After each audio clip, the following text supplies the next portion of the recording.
नमस्कार। आज हम लोग जिस प्रदेश में रह रहे हैं उसमें बहुत सारी ऐसी घटनाएं घट रही है जिसके बारे में मुझे लगता है कि हमें आपको हर किसी को उसमें ध्यान देने की ज़रूरत है। ऐसे ही कुछ चीज़ें मेरे दिमाग में आई कि इस बातों को आप लोगों से शेयर किया जाए, इसलिए मैंने सोचा कि क्यों ना आज के समय में सोशल मीडिया से बढ़िया कोई प्लेटफॉर्म नहीं है अपनी बातों को रखने के लिए। क्योंकि जिस प्रकार से सरकार काम करती है, जिस प्रकार से यहाँ के ऑफिसों में अगर आप किसी मुद्दे को लेकर के जाते हैं, उसके बारे में बात करना चाहते हैं, तो आज अगर आप जाएंगे तो हो सकता है वो 4 दिन के बाद उस बात को सुनने के लिए तैयार हों, और कितने दिन समय लगेंगे इसके बारे में कुछ नहीं कह सकते हैं। तो मुझे लगता है कि इस तरह की चीज़ों को रखने के लिए जो हमें आपके लिए हर किसी के लिए वो ज़रूरी है, उसको एक बार जानकारी में लाने के लिए क्यों ना इसको अपने माध्यम से आप लोगों तक पहुंचाऊं, और आप लोग भी इस चीज़ को देखें कि क्या मैं जो कहना चाहता हूं, मैं जो बता रहा हूं, ये सही है या नहीं। इसी सिलसिले को बढ़ाते हुए आज एक छोटी सी चीज़ को मैं आप लोगों से डिस्कस करना चाहता हूँ, अपने विचार को व्यक्त करना चाहता हूँ। वो है बिजली बिल स्मार्ट मीटर। आज देख रहे हैं कि हमारे प्रदेश में, खास करके पटना में, जिस प्रकार से हर घर में प्रीपेड मीटर लगा दिया गया है। तो मीटर तो लगा दिया गया, और अगर पिछले जो लगा हुआ था मीटर जिसकी मंथली बिलिंग होती थी, उसके अनुपात से अगर आज के मीटर में अपने कंजम्पशन को लेकर के अगर आप देखेंगे तो वो सीधा 1.5 गुना बढ़ गया है। जहां आप अगर 100 यूनिट यूज़ करते थे तो उतने ही चीज़ों को आज के डेट में यूज़ करने में 150 यूनिट का कंजम्पशन जा रहा। आखिर ऐसा क्यों? पहली बात। दूसरी बात, आप ये प्रीपेड मोड है, हर किसी को पता है कि आज के समय में मोबाइल हो, किसी भी चीज़ का टीवी हो, किसी भी चीज़ को आप रिचार्ज करते हैं तो जिस समय से आप रिचार्ज करते हैं वो एक्टिव हो जाता है। ये चीज़ इसमें भी लागू हो रही है। आप अपने बिल को रिचार्ज करते हैं, आपका पावर तब तक चलता है, जैसे माइनस में जाता है सम 50-100 माइनस तक में कभी कभी वो ऐप को एक्स्ट्रा टाइम देता है। और जनरली ये कॉन्सेप्ट सैटरडे संडे ये 2 दिन लागू होता है कि अगर वो 2 दिन अगर आप किसी कारण से रिचार्ज नहीं भी करते हैं तो जितने भी आपके नेगेटिव बैलेंस है वो मंडे को अगर आप 10 बजे के बिफोर उसको जमा कर देते हैं, रिचार्ज कर लेते हैं, तो आपका लाइन डिस्कनेक्ट नहीं होगा। नहीं तो आपका लाइन डिस्कनेक्ट हो जाएगा। चलिए, अगर वो लाइन डिस्कनेक्ट होता है कोई बात नहीं, अगर आपने रिचार्ज कर दिया और अगर कभी आप देखेंगे कि 5 मिनट में आपका लाइन कनेक्ट हो जाएगा, कभी आप देखेंगे कि 1-1 घंटे 2-2 घंटे तक आपका लाइन कनेक्ट नहीं होगा। और इन्होंने जो SBPDCL जो है, इन्होंने जो अपना टोल फ्री नंबर प्रोवाइड किया है 1912, अगर आप इस पर कॉल करने के लिए जाएंगे या तो ये लगेगा नहीं, या इसका सर्वर बिज़ी बताएगा, या वो जो फ़ोन उठाएगा आप उसको समझाते समझाते आपका फ़ोन डिस्कनेक्ट हो जाएगा। उसके इतने लंबे लेंदी प्रोसेस है कि अगर आप उसको करने जाएंगे तो ऑटोमेटिकली आप अपनी बात करने के पहले ही वो आपका फ़ोन ही डिस्कनेक्ट हो जाएगा।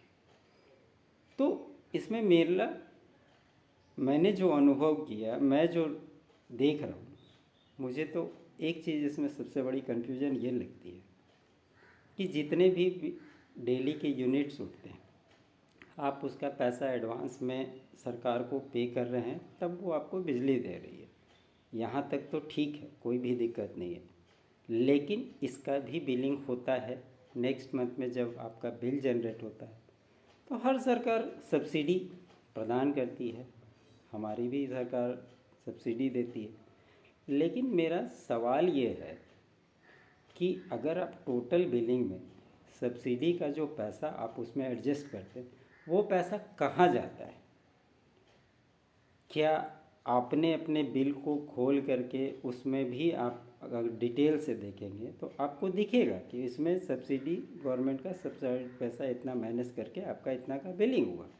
लेकिन मेरा कहना है कि एवरीडे जो आपका जो कंजम्पशन हो रहा है उसको आप प्रोड्यूस कर रहे हैं, उसका पेमेंट आप ले रहे हैं। तो जब सरकार डेली यूनिट के हिसाब से आपसे पैसा ले रही है और पूरे महीने का पैसा ले रही है, तो जो एडजस्टमेंट का पैसा है वो पैसा कहाँ जाता है, कहाँ एडजस्ट करती है, उसका क्लेरिफिकेशन कैसे होगा।